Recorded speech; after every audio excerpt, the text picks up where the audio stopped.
आप लोगों ने नाम सुना होगा संत कबीर जी का, सुना है अम्मा बहनों? संत कबीर जी जो ढोंग आडंबर पाखंड के घोर विरोधी हुए संत कबीर जी। जैसा कि बताया जाता है कि संत कबीर जी के गुरु थे रामानंद, बताया गया, लिख दिया गया, लेकिन अब पता नहीं सही है कि गलत। संत कबीर जी के गुरु कौन थे?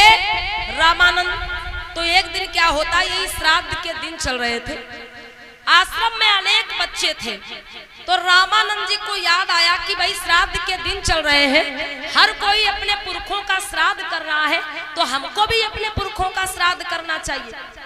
तो रामानंद जी ने अन्य बच्चों से कहा, किसी से कहा कि तुमको चावल लेके आना, किसी बच्चे से कहा तुमको चीनी लेके आना, किसी बच्चे से कहा तुमको मेवा मिष्ठान लेके आना, और कबीर जी से कहा है कबीर तुमको कल दूध लेके आना।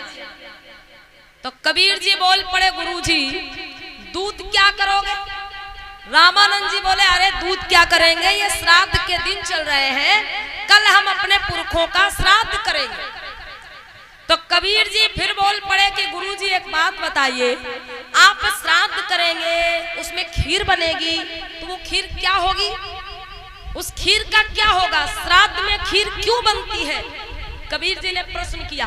तो रामानंद ने जवाब दिया कि अरे मूर्ख कहीं के, तुझे नहीं पता, श्राद्ध में जो खीर बनती है या जो भी भोजन बनता है वो हमारे मरे हुए पुरखे आके खाते।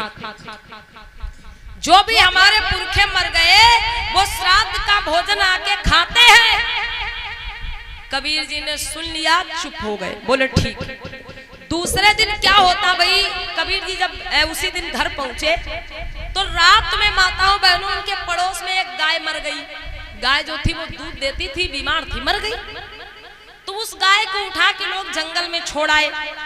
कबीर जी को पता चला सुबह, तो वो बाल्टी वाल्टी लेके पहुंच गए वहीं पे जहां पे वो मरी हुई गाय पड़ी थी।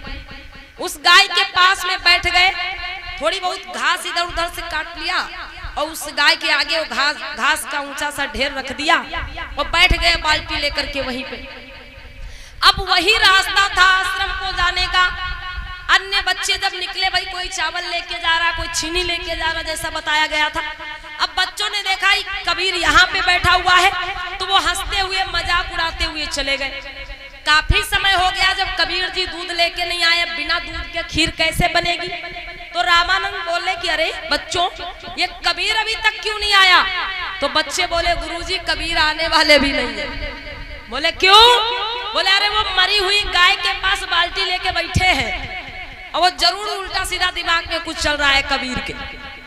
तो रामानंद जी को गुस्सा आ गया, वो पहुंच गए और फटकार लगाई, है कबीर यहाँ क्यों बैठे हो?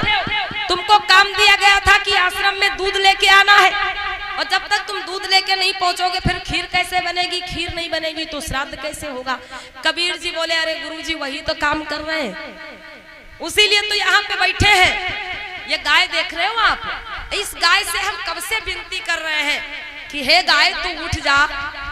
कबीर क्या बोले कि इस गाय से हम कब से विनती कर रहे हैं कि ऐ गाय तू उठ जा, ये घास खा ले और हमको दूध दे दे और तू फिर मर जा। रामानंद जी बोले, मूर्ख कहीं की, कहा बता रहा है? तो इस गाय से कह रहा है कि उठ जा, घास खा ले, हमको दूध दे दे, फिर मर जा। तो कबीर जी बोले हाँ। रामानंद जी बोले, बेटा ये गाय मर चुकी है, अब मरी हुई गाय कभी दूध नहीं देती, ना तो ये घास खाएगी ना तो ये दूध देगी। कबीर जी बोले, गुरुजी ये गाय मर तो गई है, सही बात है, लेकिन ये अभी ताजी ताजी मरी है। रामानंद जी बोले, ताजी मरी हो चाहे बासी मरी हो, ये मर गई है, ये दूध नहीं देगी।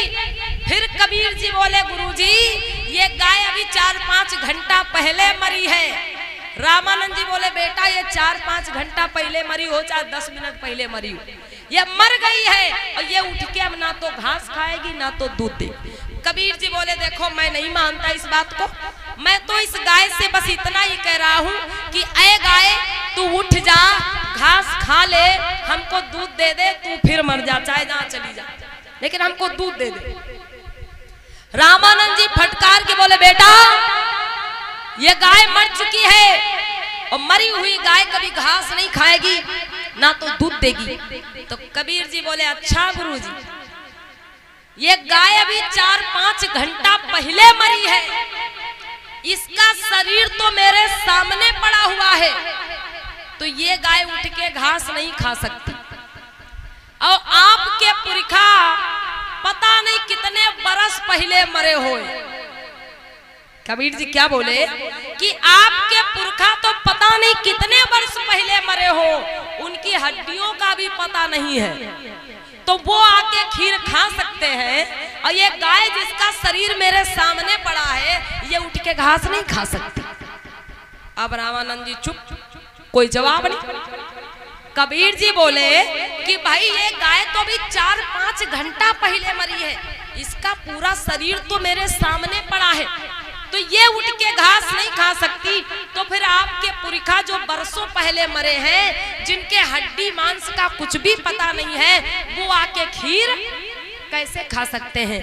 अगर आपके मरे हुए पुरखा आके खीर खा सकते हैं, तो फिर ये मरी हुई गाय उठ के घास भी खा सकती। अगर आपके मरे हुए पुरखा के श्राद्ध का भोजन खा सकते हैं, तो ये मरी हुई गाय भी उठ के घास खाएगी, और जब तक ये घास खाएगी नहीं, दूध देगी नहीं, मैं यहाँ से जाऊंगा। रामानंद जी बड़े चक्कर में पड़ गए। कबीर जी कुछ देर बाद बोले फिर या तो गुरुजी आप कहिए, या तो आप कहिए कि मरे हुए लोग कभी लौटकर नहीं आते। जिस तरह ये मरी हुई गाय घास नहीं खा सकती, उसी तरह से मरे हुए लोग आकर के खीर नहीं खा सकते। अब ये बात रामानंद जी को माननी पड़ी कि हाँ, मरे हुए लोग कभी दोबारा वापस नहीं आते।